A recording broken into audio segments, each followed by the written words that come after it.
L'art de lire, c'est l'art de penser avec un peu d'aide. Par conséquent, il a les mêmes règles que l'art de penser. Il faut penser lentement, il faut lire lentement. Le livre est un petit meuble qui procure une intelligence dans toute sa plénitude.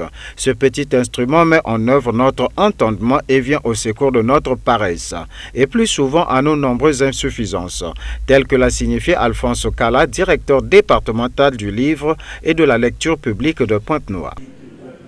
Le livre, c'est la culture. C'est-à-dire que dans le livre est contenue la culture.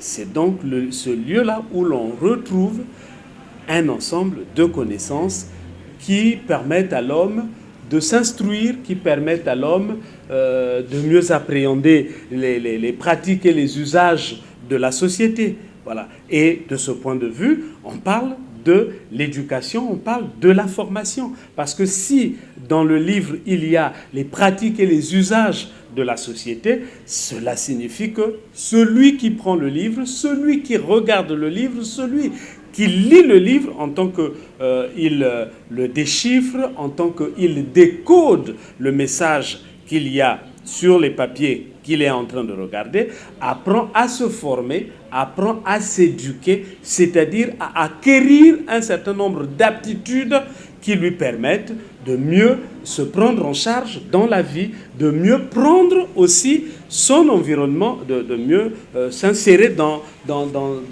l'environnement dans lequel il se trouve. Aussi, chaque fois que nous lisons un livre, le livre a changé la connotation des mots et autres. Sa contribution dans l'éducation n'est plus à démontrer. Oui, mais tous les livres ont en leur sein, en dehors du fait qu'il y en a qui sont mieux écrits que d'autres, hein, mais il y a de l'instruction dans tous les livres que l'on peut avoir. Il y a une part d'instruction, il y a une part d'éducation. Peu importe de quoi il parle. Si vous prenez un livre de mécanique auto, ben vous vous formez. En le lisant, vous apprenez quand même à distinguer une clé à pipe avec une bougie. Voilà. Si vous prenez un livre de maçonnerie, il vous permet d'aller dans les arcanes de la maçonnerie. Si vous prenez un roman, ben, c'est des histoires qui sont racontées et vous apprenez là aussi la vie des gens en société.